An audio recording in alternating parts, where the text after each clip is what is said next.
What's up, YouTube world? It's your boy J Dub, the number one comment on YouTube, and I'm back with another review. This evening, I will be reviewing Love and Marriage DC, and this is season 1, episode 7. Episode is called Monique in the Middle. Before we get started, I want to introduce you to my channel for those who are new. As I said, I am YouTube's number one commenter. And on this channel, what we do is focus on those comments.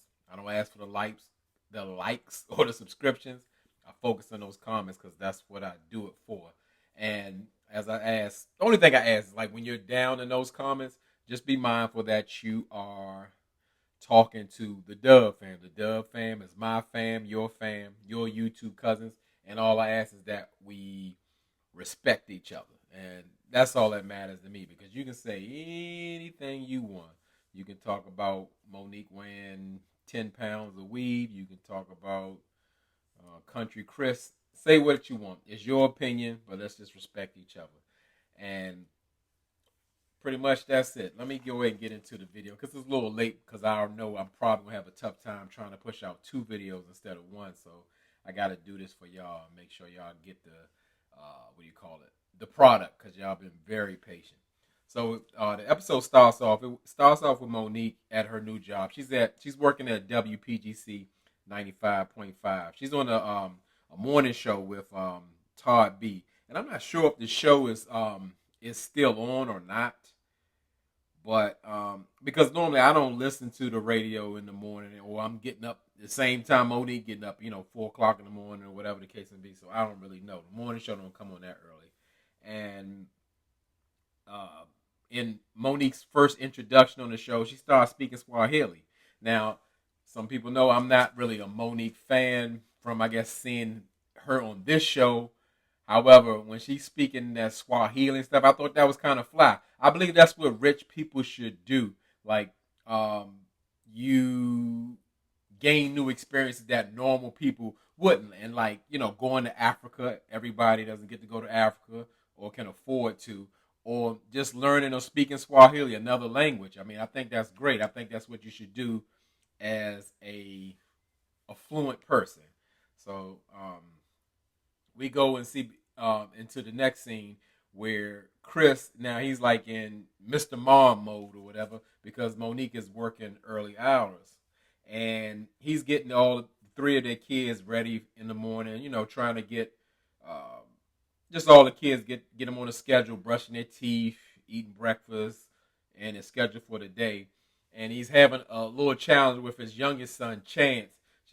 I don't know if Chance been watching Captain Caveman cartoons or something, but he's talking like a caveman. Talking about me want pancakes and all that. And Chris is saying like it's I, not me, but Chance is like refusing to change that me into an I. And Chris is saying that he's stubborn.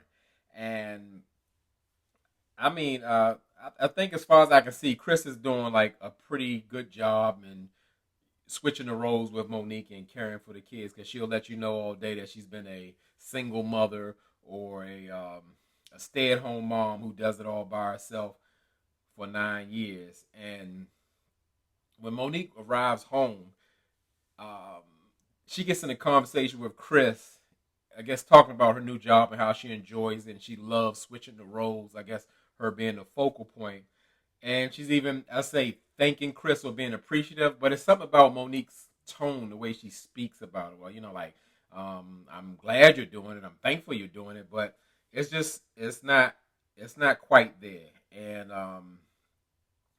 just the way, like I said, the way she speaks, I don't enjoy her tone when she's telling Chris, like, well, the first thing you got to do is when you have 3 kids, you have to prepare. I mean, like, this is the transition for him, too. It's not like he's doing something so amazing. He's fortunate enough to live the lifestyle where he can actually care for his children as well as still provide.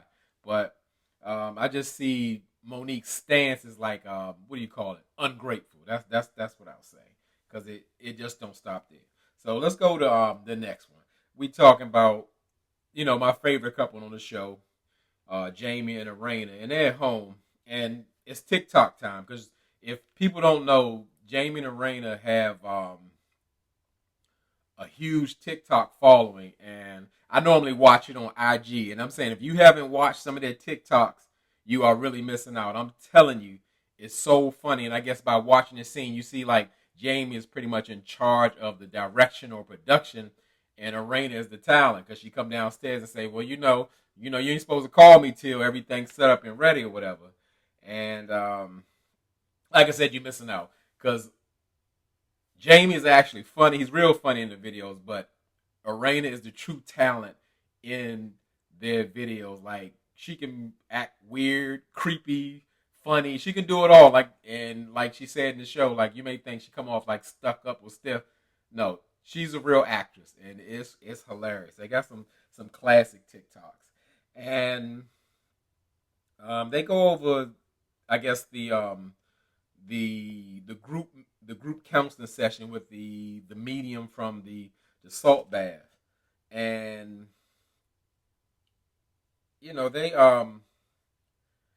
they bring Jamie brings up about him being, I guess, considered a bull or bully or whatever the medium was picking up, and Arena was pretty much agreeing, saying like the lady was really on point. She could have gone deeper, but Jamie wants to know like, hey, do you think I'm a bully or something like that?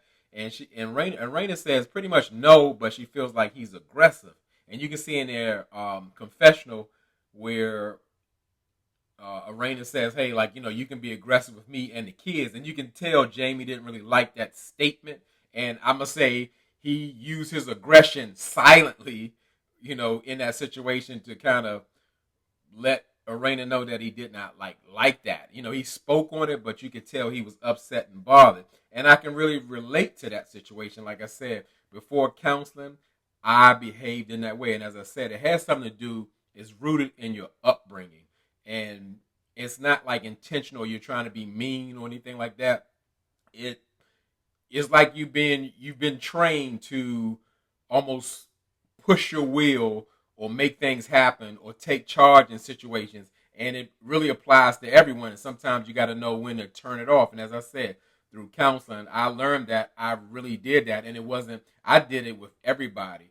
I mean, in man, woman, or child. When I want something done or I need a certain direction, without yelling or I push my energy out there, and it becomes aggressive. And it's the thing. And I'm glad that they can speak about it because, it's a hot button for a woman. I think a man or woman can be aggressive, but I live that life. I know what that life is like. And it's not to harm anyone in your life. It's just like how you came up. And Jamie spoke on it. He was saying like he was raised by his father and he wasn't really taught to kind of deal with emotions, and he had to always be tough. And the crazy thing, your boy J Dub went the same way, except the different fact is my mother created that aggression um, within me because I asked her, just sitting down and talking to her, because like I said, that was like a part of the counseling thing and trying to find out what happened or where things started. And it was so much she didn't want me to be picked on because I didn't have my father present in my life, and she just wanted to make sure I could survive. Like I said, we out in DC, and it's a real thing. You had to survive. Only the strong survives. It's like a jungle, and if you come off weak, you are the prey, and it's hard to turn it off. It's like being a sergeant, a drill sergeant in the army. You're that when you go home for real, even though you're not supposed to be. So I totally get the situation. It's really a survival mechanism. And Jamie did recognize and say that, like, hey, he's been, I guess, behaving like that, or yeah, let's say behaving or acting that way for the last 2 decades. It's not right. But the thing is, he just gotta work on adjusting and changing and knowing that his wife and his children need a little something different than the aggression. So that's the first step. And they said they actually would go back together so they can go deeper. And I thought it was a good scene or whatever. As I said, they're the realest couple on here. And I just I just hope Jamie make the adjustments because you can see Arena just wants to continue to get along and have a great marriage and have a good time. So I'm sure I don't have any doubt that they'll be all right. But like I said, I totally get where Jamie is coming from, and I did like, I guess in that serious moment that they could end it on like a light note where pretty much Jamie's telling her like, well, I think I'm perfect. And she's like, oh no, you far from perfect. And they just having a good time. And I love to see that. Like it didn't have to be all serious. Like you can say, hey, these are my flaws or I accept them or some things I can change, but we ain't got to be mad at each other.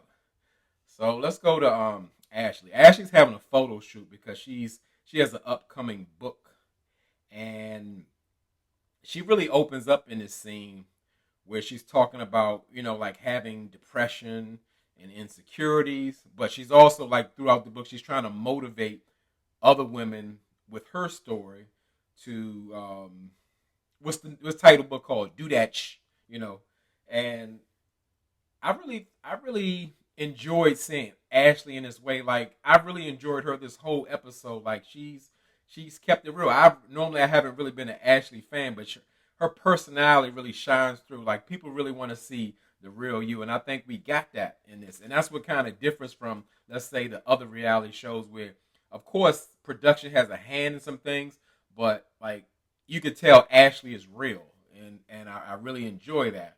And Ashley telling Monique about her book, like during her photo shoot, and Monique takes the opportunity to down Chris again. Tells, "Oh, I'm gonna gotta get the first copy so I can get Chris." Like statements like that really rubs me the wrong way. Like Chris is the reason why Monique has this platform. Not that she doesn't have talent or something to offer, but Cliff. Chris been playing in the NFL for 10 years, made over $100 million, and the reason she's living this lifestyle, the reason she's able to do what she do, Chris ain't got to do another thing in his whole life. He done laid the foundation. The future is set. So like I need Monique to show just some gratitude because she talking like she's self made and she trying to get Chris, lazy Chris, and she do the lazy not for lazy mom podcast and all that. Like Chris is lazy, he's unmotivated. Chris ain't got to do another thing for you. You living in a $4 million house. You driving a Bentley Mulsanne. Why they don't have more? I need to see other cars because they rich in the lifestyle. But that's a whole nother thing. It just comes off very ungrateful. And then not only that, while talking to Ashley, she's relating to Monique is relating to Ashley, but she gets into like a whole spiel about herself, being a peacemaker, but she's continuing to spread gossip like from Winter and talking about Quicksilver and Jamie, and Monique feels the need to share like, hey, I didn't tell you the whole story. Winter's like was really making nicknames and fun of your husband because Monique saying she don't really like nobody making nicknames about Chris unless they're a close friend because like on that other show they call the Real Housewives of Potomac, Giselle Brian always called Chris Big Boy, and I mean that is the meaning. That's a man, and she means it in a bad way, like pertaining to his weight or whatever the case may be. But she goes in and tell Ashley like, hey, like you might not like what I'm about to say, or you might want to slap Winter or whatever. You want to beat her up, and she lets her know that hey, Winter's been giving nicknames to your husband and Arena's husband. So Ashley like, please tell me because I might have to slap her. And Winter, Monique tells Ashley like, hey, Winter's calling your husband DJ Fun Size, like the little mini Snickers bar or whatever. And surprisingly, Ashley took it so well, like she thought it was funny because guess what? In real life, whether it was negative or not, it was funny, calling Lil Quick DJ Fun Size. And she wasn't tripping at all. She was just saying like, I really don't care nothing about that. But again, Monique wants to continue the conversation, make it relatable, but then make it all about her. And I believe Ashley has patience for Monique because Monique is really the star of the show and brought her on or whatever. But if that was anybody else, Ashley been like, oh, I'm bored. I got to hear about you again or something like that. So, all right. So as far as the next scene, Quicksilver and Chris Samuels, they go out for a little guy time. They go into the massage parlor or whatever to get some foot rub. And they got a man and a woman there to rub the feet. And Quicksilver's like, Chris, you need to go on over there to the man because I don't want no man rubbing my feet. I agree with Quicksilver. I mean, it's any kind of massage. It's not no sexual thing or nothing like that. But I don't want no man rubbing my back or rubbing my feet and all that. I'm a pass on that. But I get it. But I really enjoyed the scene because that conversation they were really opening up about like how hard it is to take care of children and how much like they appreciate their wives, because like you really don't realize it until like you have to do it. I don't know when Quicksilver's watching his children, but they're relating on that. And Chris even shared like his struggles of growing up in a household where his father was like an alcoholic and abusive to his mother, and how all that has like shaped his life. And like I said, I like to see stuff like that where men are being vulnerable and opening up and sharing experience. They might be able to learn something from each other or relate to each other. And I swear Chris made like an excellent point to Quicksilver, just saying like, when I heard your story, stuff really don't break me down, but I almost broke down hearing your story. The same thing with Quicksilver, because I like what Quicksilver was like shot at 13. His mother died at 10. His father died at 18.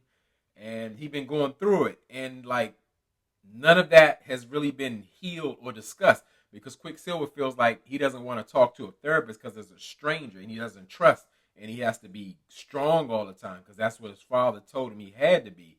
And as I said, I can't say what's in Quicksilver house, but I know it's so much missing because like Quicksilver emotional growth is stunted.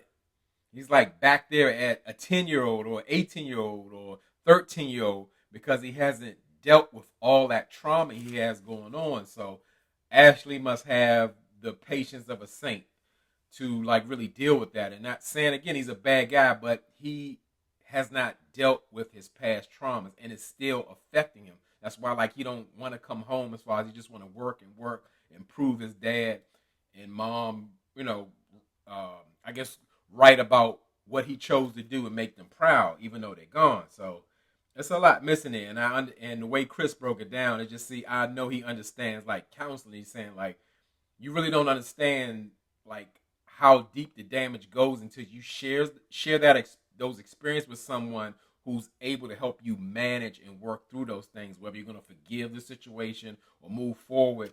But it's very tough to do it alone in a healthy manner.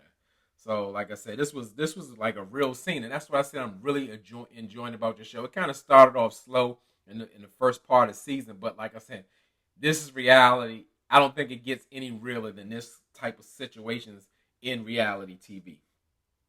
So we see Arena and Ashley. They at the plastic surgeon, and they're going in for a consultation for Arena. She's trying to get a little BBL, a BBL for the smallest woman, small type frame woman, petite woman.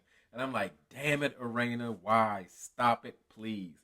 And cause I hate to see that, because like Arena is falling under the pressures of like what social media thinks is beautiful or what it is to look at. And it's a terrible trend. Why? Because a BBL, whether it's a little one or a big one, is the most dangerous surgery in the world. Yeah, some people come out of it, but it's some people who are dying. It's some people who have terrible complications of it. So some people who are doing it in a cheap manner and getting terrible results for their health. And I hate to see that, because I'm going to just say, yeah, I know we live in different times, but back in the day it was just so much better. In the 90s, most of the women were like smaller, petite frame women, and that was just fine. Everybody didn't have a big butt or, whatever, hips and all that kind of stuff. We was good on that. Now, there's nothing wrong with that. Like in the words of Tamar Braxton, only a dog wants a bone. However, I really enjoyed, again, Ashley in this scene, reassuring Arena, like, look at you, you're beautiful. What are we talking about? What do you need to do? And Ashley's confession, she was just saying like, little booties matter. Everybody don't have to have a big butt, and that was so real. And I really hope that sunk in for Arena. I hope she didn't get it, because again, she don't need it. She's great just the way she is, and I just don't want, again, like I said, the realest people on the show to even fall in what society thinks is wonderful and beautiful, because Arena said it herself. It kind of falls under that category where she's working always towards what she calls perfection. And there's no such thing as perfection, but she wants to put herself in the best light, the best foot, especially being a person on social media, a person who's a public figure. So I get that. I don't know what that's like, but the fact of the matter is, I just don't want her to go that way. It just felt bad to seeing that. But Ashley was great in this scene, with the exception when she tried to hijack Arena's consultation by trying to get on the books for her underarm fat or whatever. Well, and we find out Arena don't really have that much body fat to even get the BBL. So now she has to gain weight, and she's a runner. Like, she has to change her whole lifestyle to get a dangerous surgery. Maybe she can let Ashley go first, and she can take the fat off of Ashley's arms and put it in her BBL mixture. I don't know, but I just hope she don't get it. So, like I said, shout out to Ashley, because like I said, she was on this episode. She was the star of the show, and just a side note, I do see like Monique doing different things, or Ashley's getting to a book. I want to see a little bit more on Arena, like what she's got going on working, because I know, as Jamie said, that they have various businesses. So I just kind of want to see what Arena has going on, because again, as I said, she's half of the favorite couple out of the whole show. So we want to dig a little bit deeper, and in that with that little BBL consultation, when Ashley and Arena was alone, Ashley wanted to bring Arena up about like, hey, Winter is going behind our back, giving our husband's nickname or whatever. And Ashley brought it up kind of lightheartedly and saying like, yeah, she called my husband DJ Fun Size. It was kind of funny, whatever. He is little, whatever. It's all good. I ain't tripping off. But hey, she got a husband. I said she got a husband. She got a nickname for your husband. And Arena's like, what? Like, what's going on? Oh, the red light special. And she like, stop it, Hold up, back up. Where I have to go? Well, the funniest part of the whole show, that's what I'm saying. That's why you got to watch Jamie and Arena's TikTok. When they told Arena she needed to take off her robe or her clothes, she's like, hold up, like, wait a minute, I ain't know we had to do all this, and that takes courage to take off your clothes in front of the whole world, in front of the doctors and everything else. But that part to me was hilarious. Like, wait a minute, we're not doing this. But going back to what Ashley was just telling Arena, that like, hey, she's calling your husband red light special or whatever, and that's referring to the time that Arena opened up to Winter and trying to be vulnerable with Winter, because they were trying to form a friendship, and Winter used that information against her, and that's a problem. And you can tell Arena was pissed about that. And so she meets up with Winter for lunch and try to find out, what's going on. They did the little niceties. Oh, you look good, you look great, or whatever the case may be. But in the back of Arena's mind, she knows that, like, hey, maybe Winter's a little off, because she's been through some traumatic divorces or relationships, and the shaved head explains everything. I couldn't agree more. They say women do something drastic to their hair when they're going through things, or trying to cleanse themselves of a toxic relationship. So I think shaving your head is definitely indicative of you got some relationship issues going on. So Arena confronts Winter, and Winter tries to make it lighthearted. I'm a sarcastic person. I call Ashley's husband DJ Fun Size, and I called your husband, red light special. And Arena was like, nah, you shouldn't have did that. You should not have spoken that to Monique. I shared something with you. And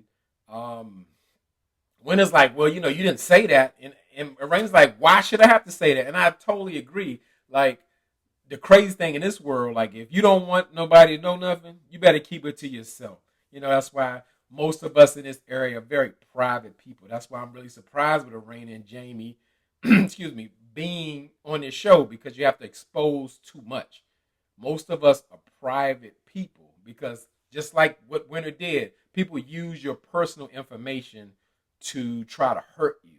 And Winter just pretty much said, I was talking to Monique. She's been my girlfriend for 15 years, but that don't have nothing to do with anything.